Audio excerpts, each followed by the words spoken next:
Hey, welcome back, knife nerds and everyday care people. It's your boy, the Big Canucker, and I apologize. I have been away for a couple of weeks. Whew, my wife came back from Manitoba, and she brought the vid back with her, COVID. Oh my goodness! So I've been down for the count for a couple of weeks. I keep telling you guys to stay safe out there. And hey, man, this is no joke. This thing kicked my ass for a bit. Oh, and I'm still, not breathing right yet. It's been a bit. So, those are my woes. So, let's move on here. I ended up picking up this before I ended up getting sick, and I wanted to kind of bring it to your attention. I was in our local Dollarama. We got dollar stores and stuff like that, and I saw this $4 camp knife, and I gotta wonder, is this worth it? Is it worth $4? Is it worth $2? Is it worth having as a fifth pocket knife? Because I've got some knives here, and they're kind of a smaller ones.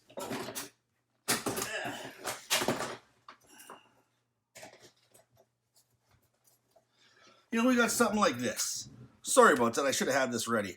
This is my Spyderco Dragonfly, and this is a ZDP 189, and this is a $100 knife. Now, did I waste $100 or $96 when I could have got this $4 knife and done the exact same thing with it? Let's open it up and let's find out.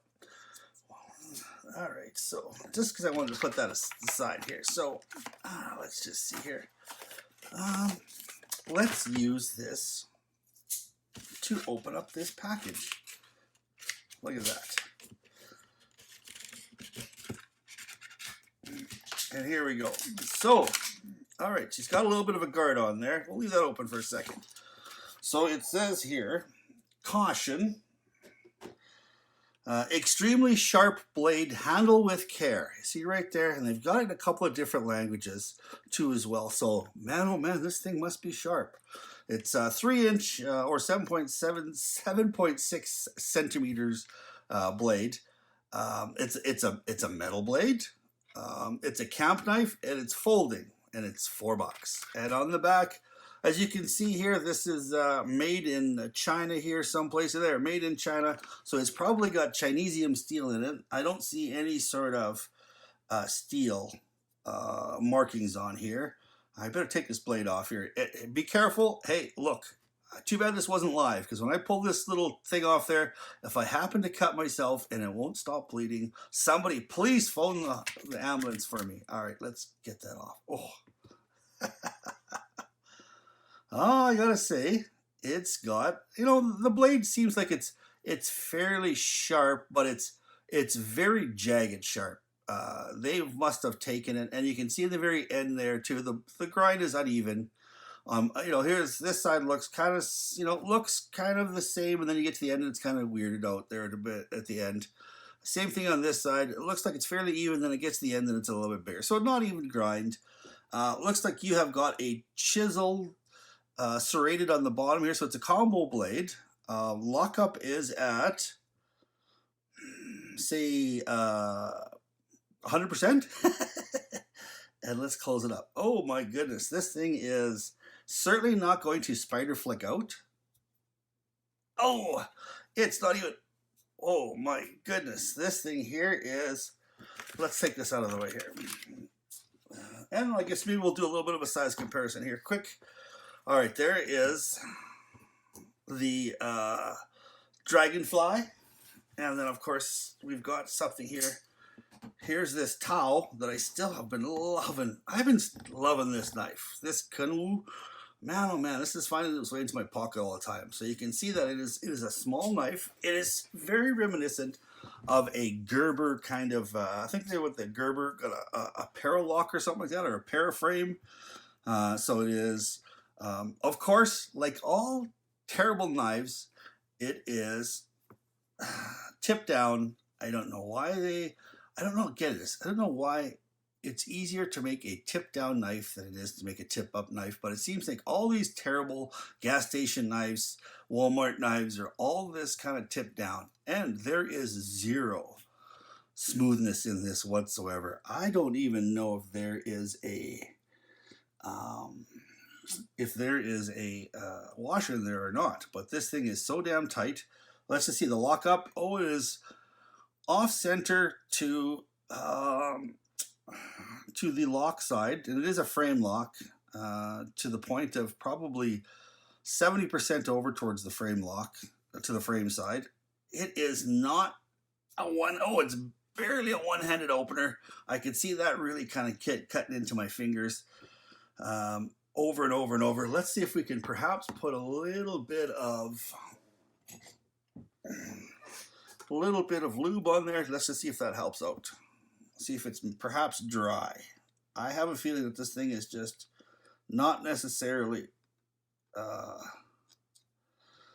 that it's dry. I think it's probably that it's so damn tight there. And basically what we're using here is we're using Power Lube that I put in this Tough Glide bottle, because this is a needle oiler, and Tough Glide, I did not like it for my knives. It did an absolute horror show to my knives. It left such a terribly sticky mess behind.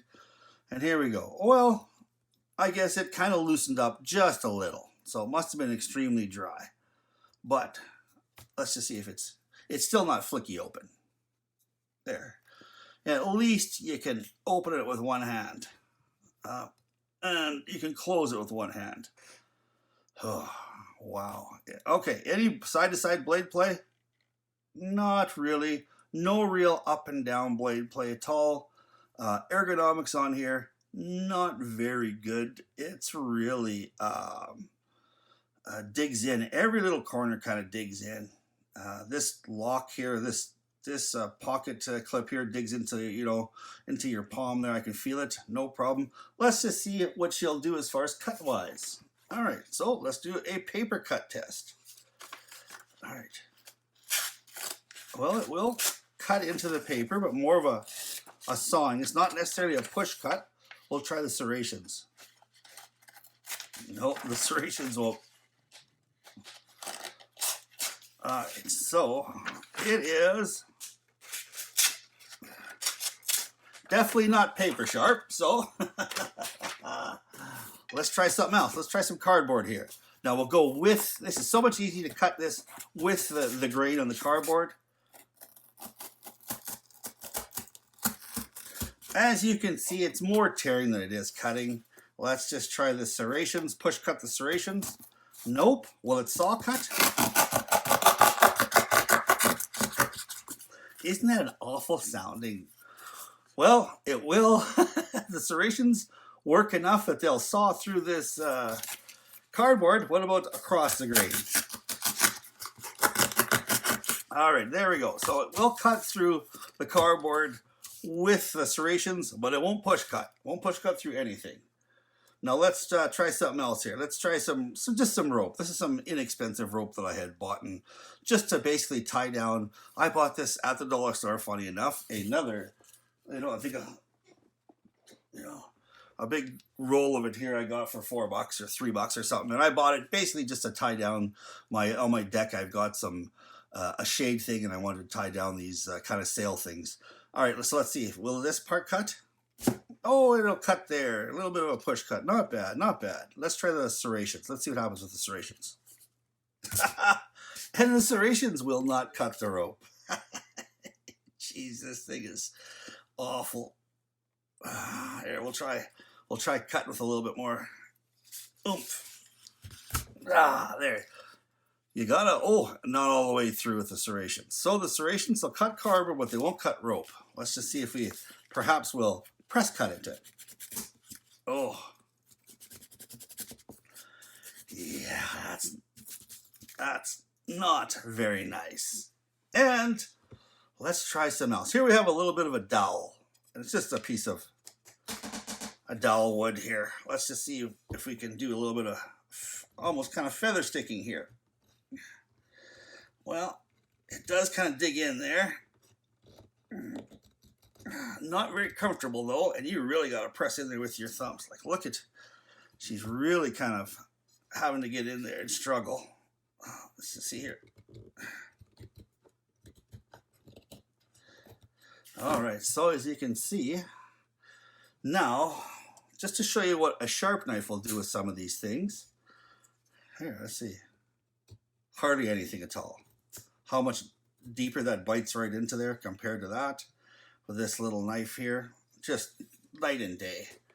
Our rope, look at that. Just threw it like butter. Look at that. Nothing. And then through here. Crush cut both ways. No worries at all. Cross grain. Push cut through like nothing. Yeah, so that's what our $4 knife from the dollar store will do. Would I spend $4 on this knife? You know, because you got to think. Well, $4. $4 with tax in Canada here in Alberta. You're looking at $4.20 because we got 5% GST here. Man, oh man, I am really finding it hard to think that this is worth $4. Now we all have, you know, we don't want to be, you know, snobs and stuff like that. And in your fifth pocket, you got to carry a $100 knife.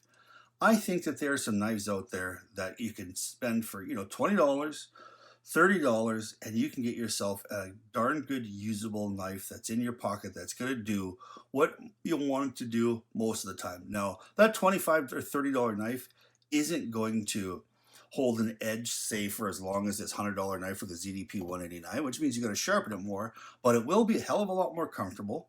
It'll be a heck of a lot more safer, and it'll actually cut what you want to do. So it'll cut this cardboard, and it'll cut this rope, and it'll cut this dowel, but it'll just won't do it, say 100 or 50, you know, 200 times like the ZDP 189 will do it. So maybe it'll do it 75 times. And for $30, I think you're better off doing that. So I think, you know what? I think I wasted $4 here. I would not pay $4 for this knife, and I am